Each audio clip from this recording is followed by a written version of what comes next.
What will happen when China invades Taiwan? Why it matters to American Christendom. Let's find out and let's go bold.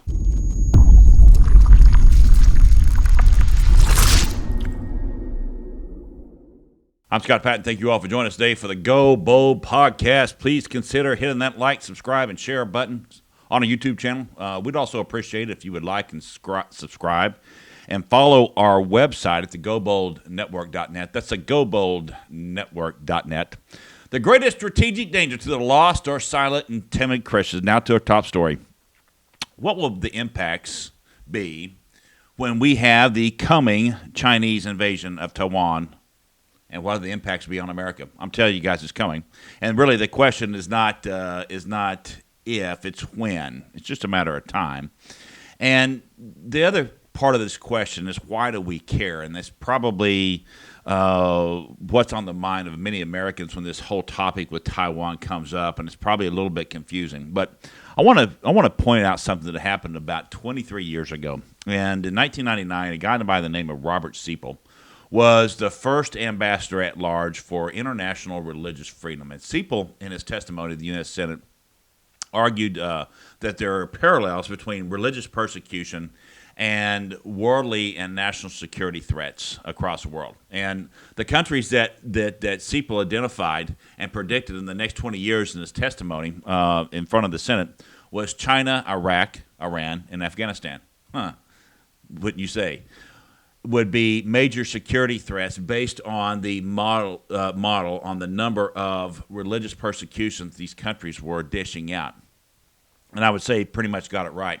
You're probably asking the question, well, why does that matter to a pastor or a preacher in a church in Comanche County, Oklahoma? Well, I'm glad you asked. It matters to everything. Don't you have more important things to do, Pastor? Yeah, I've got a lot of important things to do, but also required to tell all of our flock and to preach the whole counsel of God. That's why you see a multitude of things come out of our sermons, because I preach expositorily and I preach the whole counsel of God, according to Acts 20:27. I'm reminded of what the prophet Isaiah said many years ago when he said, "No weapons that is formed against you will prosper, and every tongue that accuses you in judgment will condemn.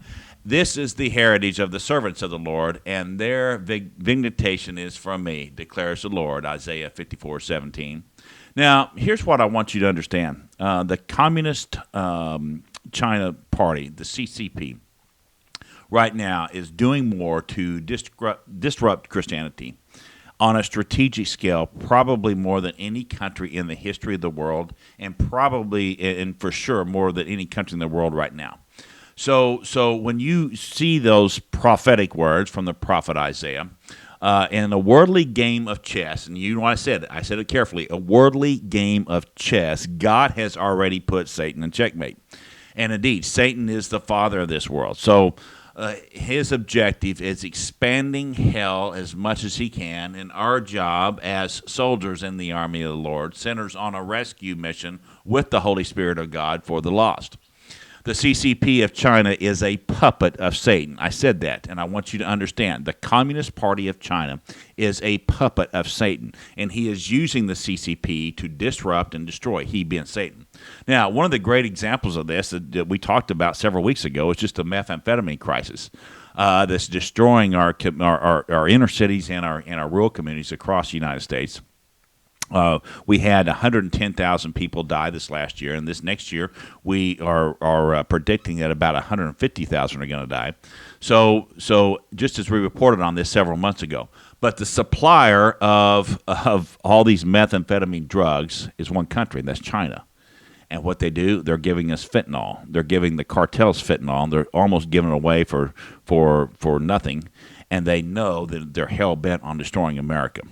But let's look at this. And the question becomes in our next segment, is China's threat real?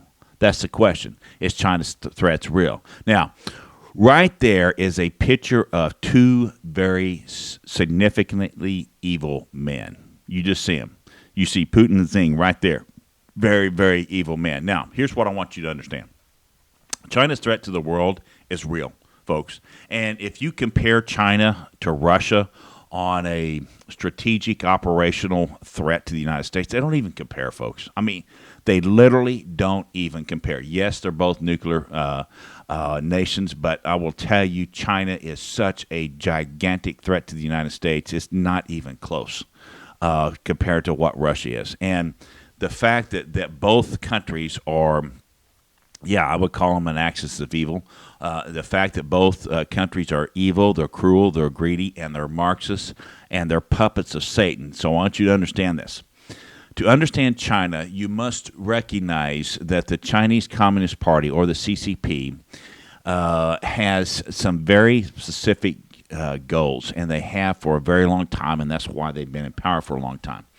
Now, I've studied this for a number of years, starting when I was stationed as the chief of fires in 2nd Infantry Division many years ago, back in 2010, and then I did a lot of lectures and a lot of studying on this at the U.S. Army War College. And one of the things that we when we study China, what you have to look at is everything centers on their center of gravity is economic world dominance. So I want you to keep that in mind when you see all these things pop up. World economic dominance is the center of gravity for them, and they will stop at nothing to achieve that strategic end state. Now, and this center of gravity is exactly how Satan uses them in this spiritual war in the United States. I want you to think about this. The question becomes, why? A communist America is Satan's dream.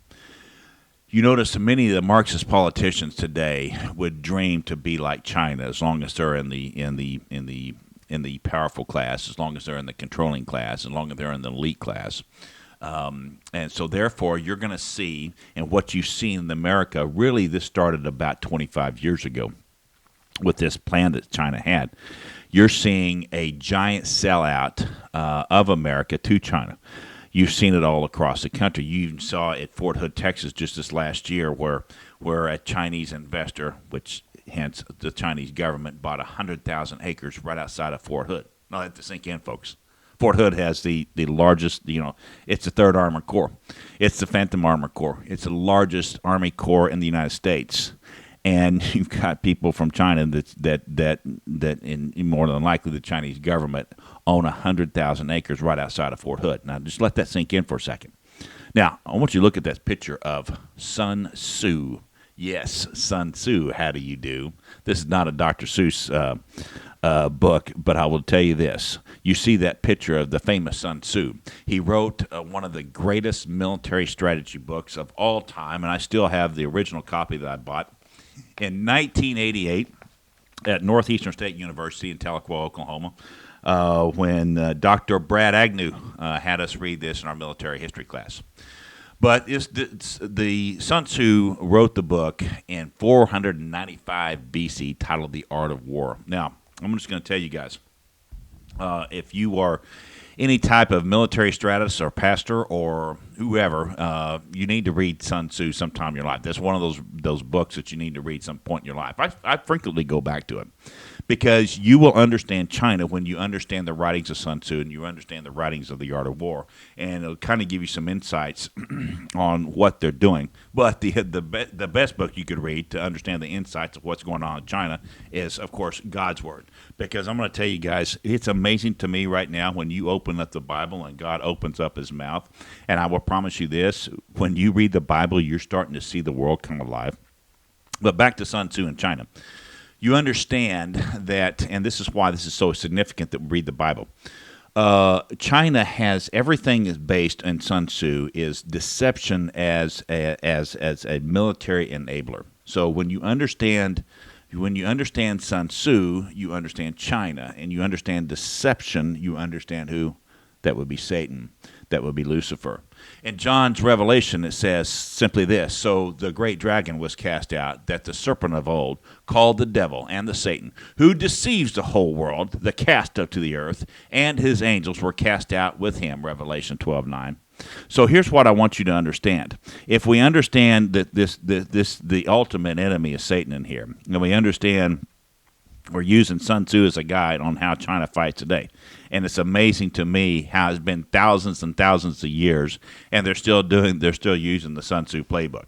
Because here's the thing. China does not want a gunfight with the U.S. And frankly, they have improved their power projection, what we call power projection platforms, greatly in the last 15, 20 years. But they still don't have the power projection that the United States has. And what I mean by that is can they significantly move armies fast to the mainland of the United States, or can they move aircraft carriers or those types of things? And that would be very, very hard to China to do, just like it would be very, very hard for us to do. Now, we have a significant presence in the Pacific Ocean, but I want you to understand this. They do not want a gunfight with us. But here's our plan. It's simple, and it's deception. It's simple deception and greed. Okay, now, so here's how China is Sun Tzuing us, all right, and using the Sun Tzu strategy. Hollywood, okay, China owns a great deal of Hollywood. They own a great deal of California. In fact, I would just say right now, if California ever decided to secede, I would bet you anything China would take control of it. I'm just telling you right now, they own a lot of California. They own so many pocketbooks in California. They own so many people in California. They own a lot of land. The other thing, too, they own Hollywood. Everything you see in Hollywood is funded. Something is funded by China. But the other thing that is no accident is how they have infiltrated the sports media market and the professional sports. And in America, you see this with the National Basketball Association. It's no accident, okay, that LeBron James and Steve Kerr could care less about the Uyghur slaves being slaughtered in China. You could care about the Holocaust that's happening right now in China. And I'm going to tell you guys, and that's a whole nother podcast in itself, but what China is doing to the Uyghurs is absolutely horrible, and it's on the scale of the Holocaust. And here's the thing. We know this in the United States. We know this is going on, and we can't stop it. But here's the problem. Here's the problem. These sports media figures, they know all about it. But here's what's happening. They're paying them off. They're buying them out. This is why the NBA, why you don't see anything in the NBA about criticizing this. This is why the Houston Astros the general manager for the Houston Astros, when he, not the Houston Astros, but the Houston Rockets, when he criticized China's Uyghur policy, he immediately just got destroyed for people in the NBA. Okay, and then they'll use the same. When he was talking about communist China, you see, then they started attacking him, that he was attacking Asians, and that has nothing to do with it, guys. It has everything to do with communist China. We're not talking about the regular Chinese people, okay, that are in China, okay. But what does China need? They desperately need a communist America, and they're going to do everything they could. Not so much by taking it over in America, but they want to be able to control a lot of things. And how they controlling things are doing that by buying off politicians. And why is that important for China? It's the Chinese middle class, plain and simple. They fear the Chinese middle class, and that is their second part of their center of gravity. This is what drives that economic dominance, because here's the thing, guys. They have to have the Chinese middle class is now starting to grow, much to their chagrin. And here's what's happened over the years. China's gotten powerful, so now you have a middle class in China that's driving cars. They're going on vacations. They like steak a lot better than rice. So hence you see the cattle prices and this has beef prices, and this has effects. And here's what we got to understand. Similar to the communist countries, just like Russia and the other communists and socialists that are trying to take, they have that end state. There are people in the United States that want to be like communist China. And China realizes that. We've got political parties that want to be like China. They want to be like communist China. And they want to be able to have that control. But here's what terrifies them more than anything. They are terrified of people in the middle class. China is, but also that's most Marxists are, most communists are. But what really scares them are middle class Christians. That absolutely terrifies them. That also terrifies Satan, because why? This is where the nuclear family is. And here's what you need to know. Despite the horrid persecutions of Christians in China, by 2030, China will be the largest Christian country in the entire world. Let that sink in, folks. So here's the thing. They have to control this. They have to control the middle class. They have to control Christianity. they're not doing a very good job of it because they're growing. And I'll tell you this, guys, this is where Satan, gets his leverage. We're only going to have true freedom in this world that's going to come from God's kingdom, come from God and God alone. This is where we get our freedom. But in the world's domain, in Satan's domain, freedom, I'll just tell you guys, freedom's fragile. And what I want you all to understand, so is tyranny. So I want you to let that have some hope. But let's look for a second. I want you to look at this next chart. When we look at militarily, China versus Taiwan. I want you to take a look at that. When you see this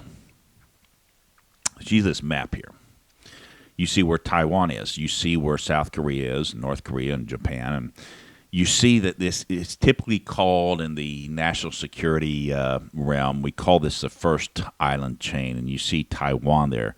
And it's always been a strategic interest of the United States to have a relationship with Taiwan because you're right there close to China. But look at all the other islands that you see there, and this goes back way back in time to World War II, and you saw all the things that happened with Japan in the Pacific Ocean. But you also see the Philippines there, so there's some strategicness about this. But I want you to also to know that we have a pretty good presence in this part of the world with the United States Navy and the Marines. The BBC did a good article on this, and I want to give them credit because I typically don't like the BBC. They did a really bad hit job on me in 2004. But that's a whole nother podcast. But what I want you to understand, that Taiwan is roughly an island 100 miles from the coast of southeast China. It sits on a so-called, like I said, the first island chain, and it's and you would include this as a friendly territory to the U.S. But Taiwan, this whole strait there, it's critical to U.S. foreign policy, and it's critical for our national interest. Why? China, if China was to take over Taiwan, a lot of so-called experts suggest that a lot of things that could possibly happen here would be the closest military base we would have as far away as Guam and Hawaii, and China doesn't like that presence there. And that's going to give them more leverage in the Pacific. So we're just talking militarily here. We're not talking economic. But why is Taiwan, the question we've got to ask ourselves right now, just for your justification, is why is Taiwan separate from China? Well, the split happened back in right after World War II. 1949, the Chinese Communist Party took over. They kicked out a guy that was their leader in 1940 named Chiang Kai-shek. You probably read about him in the history books. He fled to Taiwan, and now they were defeated, and that's where he currently sat. But here's what I want you to understand. There's only 13 countries, to include the Vatican, that recognizes Taiwan as sovereign. Now, here's what happens. China exerts considerable amount of diplomatic pressure on other countries not to recognize Taiwan, and they do that all the time. Taiwan's defense minister just said here a couple of weeks ago that the relationship with China is about as bad as it's been in 40 years. And you see, similar to what you saw, the weak-kneed and feckless leaders from Europe, they wobble all over the place with China because China, again, they're buying a lot of things from Europe, but they pay people off. And so you don't get a lot of help with a lot of these countries when we want to do something economically to China. We get some in the United States as far as the rhetoric against Russia, but I will tell you, China is 10 times worse than Russia, what they're doing to the United States. I want you to let that sink in for a second. But here's what I also want you to understand. Is a couple of things. Why does this matter to America? Why does it matter to a pastor in Comanche County, Oklahoma? Why does it matter to our average person in Lawton, Oklahoma that works at a Goodyear plant? Okay, I'm going to tell you why. The Taiwan, and you look at this next chart, why does Taiwan matter? They dominate the global production of computer chips. Now, what is that? So let's just take a step back here. And a lot of times, the Biden administration is wrongly kind of comparing this to Ukraine. And I'll tell you guys, I want you to understand something. There is no comparison to Ukraine and Taiwan. Absolutely none. No strategic comparison as far as resources. Okay. Now, Ukraine has some wheat, but we could offset that with just what we grow in the United States. It's not that significant for the United States, and despite what you might have heard on our food shortages and all this other junk that you hear out of the Biden administration. That's just not true. But here's what is true. There are similarities in the fact that, in Europe, one of the biggest problems is the European relying on Russian oil because they shut off all theirs because of the Greenpeace agenda and the green agenda. Now, that's similar, and in the greatest thing that we can do to fight Russia is produce more oil. Okay.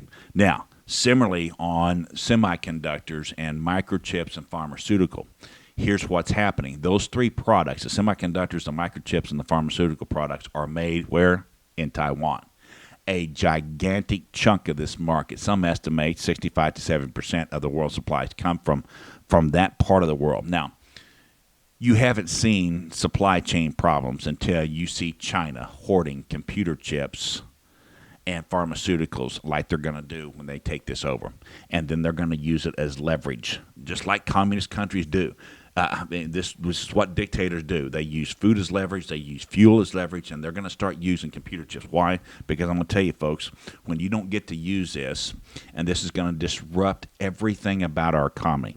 All right, and I'm not even talking about the tire plants, the semiconductors for your cars or vehicles. It's going to disrupt everything, and we've got to understand this strategically as a nation.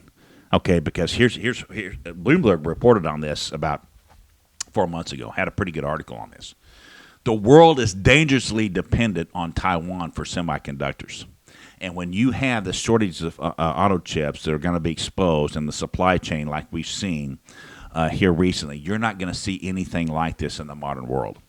And as China pushes the world to avoid official dealings with Taiwan, leaders across the globe are starting to wake up and just realizing how dependent they are on a lot of things on this little island democracy called Taiwan, which China regards. I'm going to tell you, they regard them as a province of theirs. They do, and I'll just tell you, because Taiwan has so many things that we have bought from them for very cheap over the years. And you can look at all the major players in the United States in the tech industry. I mean, from Apple to Google. I mean, all these major tech, Samsung. I mean, all these tech industries in the United States, Taiwan is tied to it. Okay? Now, here's what I want you to understand. The smartphones, your iPads, everything. Now, and the other thing is artificial intelligence. It's high performance computing. Everything that we do today that we take for granted, a lot of those parts are done and made in Taiwan. Now, Taiwan's role in the economies of the world is really kind of been under the radar. But I'll tell you, it's going to not just affect the United States. It's going to affect a lot of places. Just like with car makers, including Germans, like Volkswagen and Mercedes and different places. Taiwan's importance has suddenly become too big to ignore. And I think we've got to look at this. And this is not just going to affect, like I said, this is not going to just affect the United States. It's going to affect Europeans. It's going to affect Japan. And this is why that you're seeing this push in France and Germany and all these places. This all comes back to the semiconductor problem, and the world is dangerously dependent on Taiwan for a lot of things that we do. And here's what I want you to understand. Also in the auto industry, everything that we do in the auto industry has a backbone of something from Taiwan. Now, here's what we've got to do, and the U.S. is now finally starting to wake up to this. I'll tell you, guys, whatever you think of President Trump tried to turn this train around back in 2017. And we look at some of the things that, and you could read H.R. McMaster's book. He had a great book out on China, and he was a former national security advisor for Trump. But they recognize this, and really he was probably the first president and the first national security staff that really started seeing and doing things that affected China. And, of course, we've totally gone away from all that with the Biden administration because you're not going to see anytime soon with the Biden administration, because Taiwan's grip on this business is real. And the threat of losing a whole bunch of it is real by Beijing. And it's going to lead to supply chains that you have not seen in our lifetime. And I'm just going to tell you straight up. But here's what I want you to understand. Let's just talk now. So we've talked about the economic disadvantage and the supply chain crisis. Let's talk military, what some capabilities are. And this is what I want you to look at. Look at that chart titled military disadvantages. Okay, I want you to look at that. What you're going to see here is this is not even close, folks. And the question you've got to ask yourself is, can Taiwan defend itself? And the answer is no. It's no. I mean, guys, don't think this is going to be another Ukraine. Can they make it bloody? Can they make it hard on China? But to look at this, I just want you guys to put this in perspective. China has an army, a standing army of 2 million people. Taiwan has 163,000. Let that sink in. I mean, just look at the number of army brigades when ground forces. Okay, you got units. I mean, guys, this is just insane. How large China is. Look at their navy. Look at their air force personnel wise. Okay, it's not even close.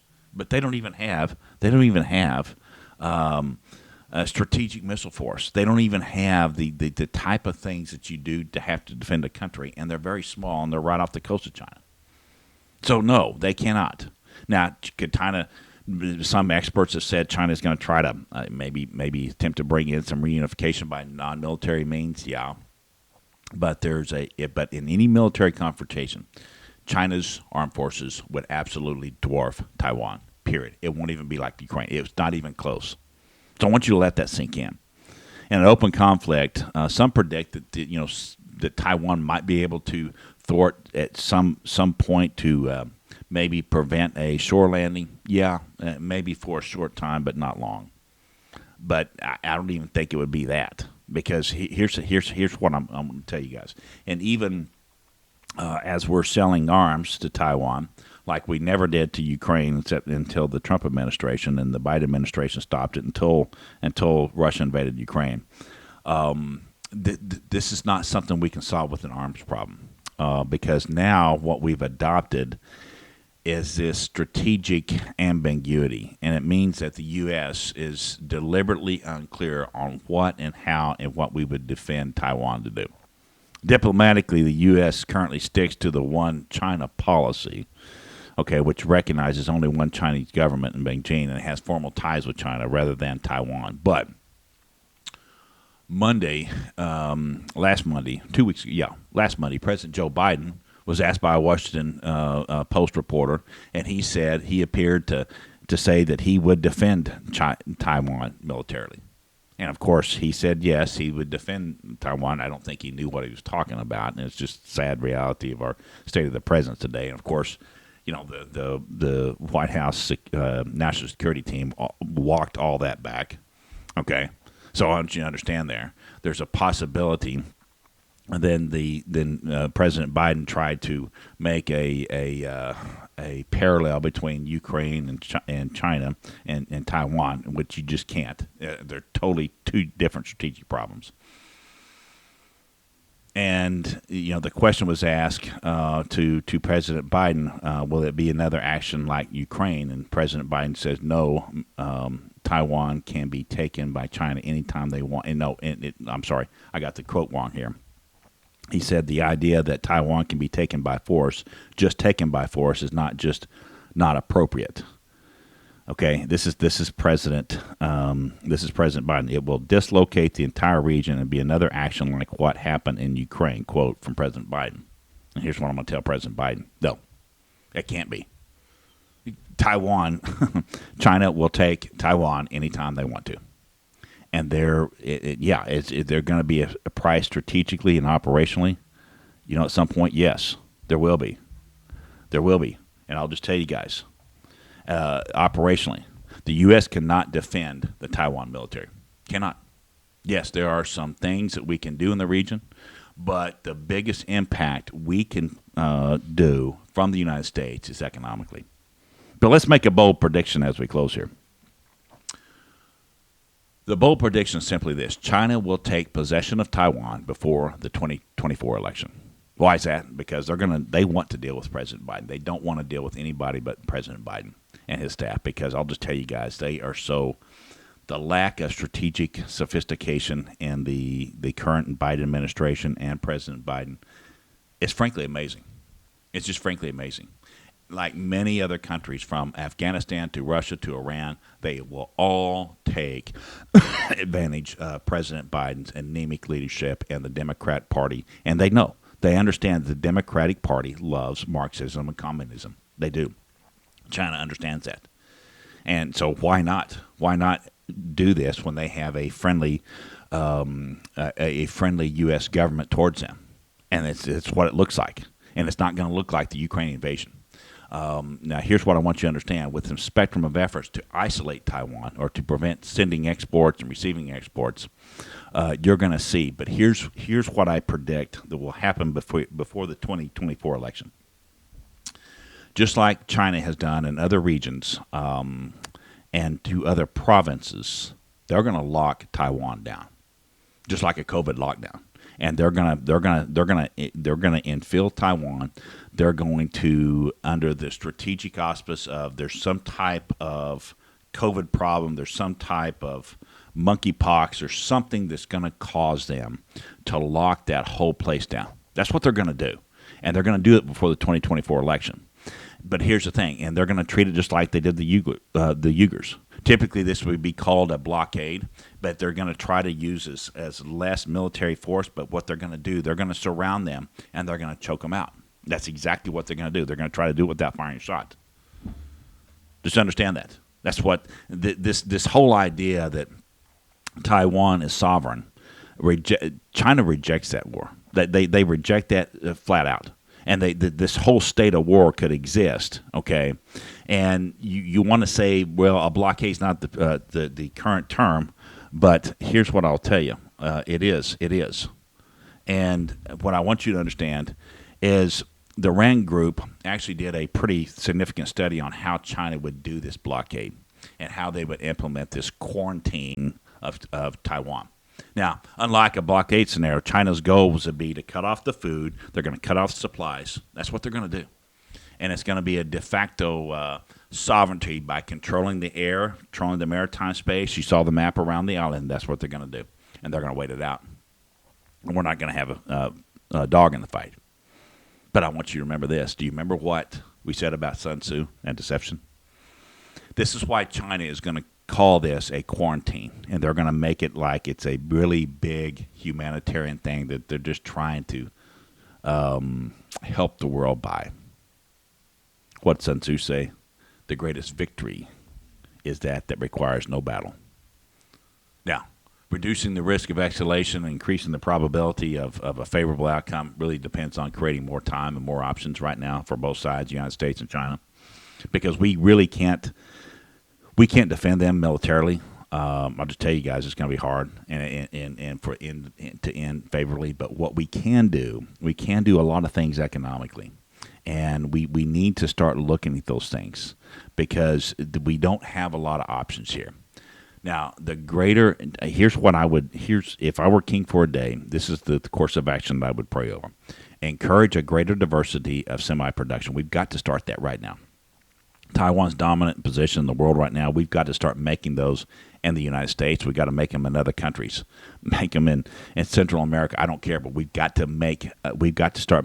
We have the technology to do this, folks. They stole most of that technology from us anyway. We can't be vulnerable to other countries where just like you got the baby food shortage right now. That's a whole nother podcast. But we can solve this here in the United States. But here's what I want you to understand. The same things we're going to have to do with the pharmaceutical industry. Communicate that the quarantine is not a low-risk alternative. We've got to, because this is what they're going to do. We've got to put some economic things in place right now that will get to the heart, that will expose the Chinese middle class, because this is what scares them the most. They do not want an uprising from their middle class. So any economic courses of action we have to do, we have to target their middle class. And it hurts because, and I'm saying this in a way where we can get the uprising in their middle class. And like the oil and gas problem with Russia, the greatest consequences that we can apply to China, we can do right here in the United States. We got to get more out of our pharmaceuticals. We got to do more from our semiconductors. Yes, indeed. And China's invasion of Taiwan will have significant impacts on our churches and our communities. And despite all the bad that we see in the world, here's what I want you guys to remember. Those who know Jesus Christ as your Lord and Savior, remember this. Come to me, all you who are weary and hardened, and I will give you rest. Take my yoke upon you and learn from me, for I am gentle, humble in heart, and you will find rest for your souls. For my yoke is easy, my burden is light. Matthew 11:28 and 29. Thank you for listening today. Hit that like and subscribe button. God bless you, and go bold.